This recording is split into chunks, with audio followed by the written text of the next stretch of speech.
donne la possibilité de nous rattraper, de nous faire pardonner nos péchés pour ne pas vivre ce que cet homme-là va vivre quand il est stupéfait de voir que son livret de compte lui est remis de la main gauche derrière son dos et que là, il se maudit lui-même. S'il pouvait se frapper et s'arracher les cheveux, il l'aurait fait, mais quoi qu'il fasse, ça n'a aucun intérêt, il ne pourra jamais retourner en arrière parce que l'étape suivante c'est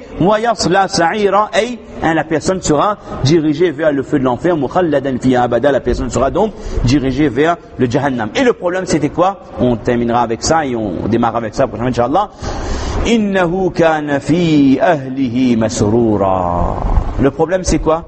C'est que cet homme-là de ce dunya, il était tout joyeux parmi les siens. Allah Ta'ala cite deux problèmes. Un, il vivait dans Rafla. Rafla, c'est quoi? Dans l'insouciance. La personne qui est sûre de lui. La personne qui vient pas, qui fait pas la salat, qui n'obéit pas à Allah, qui fait des péchés. Mais dans l'insouciance, il vit heureux. Il a une maison, il a une voiture, il a une famille, il a un roulement. Pour lui, tout va bien. C'est bon, il n'y a pas de problème, ne te casse pas la tête. Allah, il pardonne, il continue ses péchés. Le problème, c'est quoi? Dans ce dunya, il vivait heureux. Ça ne veut pas dire qu'il ne faut pas vivre heureux, mais il vivait heureux dans la désobéissance d'Allah. Il n'était pas dans le droit chemin et il se suffisait des bienfaits de ce monde et pour lui, peu importe ce qu'il en adviendra.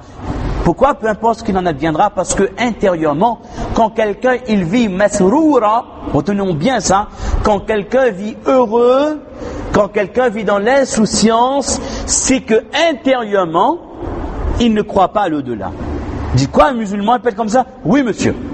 Quand quelqu'un vit dans Rafla, dans l'insouciance totale, il est le matin 7h et ça travaille, il ne fait pas salatul fajr, il ne fait pas aucun salat, il ne demande pas à sa femme de faire la salat, la personne fait les péchés, il mange ce qu'il veut, il boit ce qu'il veut, il fréquente ce qu'il veut, il rentre, il sort avec qui il veut. Cette personne-là se dit mu'min, il vient salatul jumu'ah, il fait le ramadan et tout, mais en dehors de ça, il est dans l'insouciance totale, il enjoy sa vie comme il veut. Dans le fond, cette personne ne croit pas au retour auprès d'Allah. Innahu dhanna allan yahura. Car il était tout joyeux parmi les siens et il pensait que jamais il ne ressusciterait. Quelqu'un qui vit pour l'argent, qui vit pour son travail, c'est quelqu'un qui ne pense pas une seconde qu'il retourne auprès d'Allah et qu'il a besoin de construire son akhira. Si quelqu'un donne son temps, sa vie, son sang, ses biens pour construire, monter des bâtiments, gagner de l'argent, et il ne se soucie pas de l'au-delà, construire son au-delà, c'est que dans le fond, là, au fond de son cœur, son grade bien, il ne croit pas qu'il retournera. Alors même s'il se dit musulman, il dit que oui, le jour Qiyamah, il connaît tout ça, mais dans le fond, il n'est pas convaincu. Et ça, c'est grave de ne pas être convaincu. Dites-moi, comment est-ce qu'on peut être convaincu de l'au-delà? Par le ilm, la science religieuse, en lisant, en apprenant l'au-delà, les descriptions, tout ce qu'on est en train de faire là, ça nous fait prendre conscience des étapes de l'au-delà. Et plus on prend conscience, plus on réalise que ce dunya, les jours sont comptés, on a besoin de préparer le retour auprès d'Allah subhanahu wa ta'ala.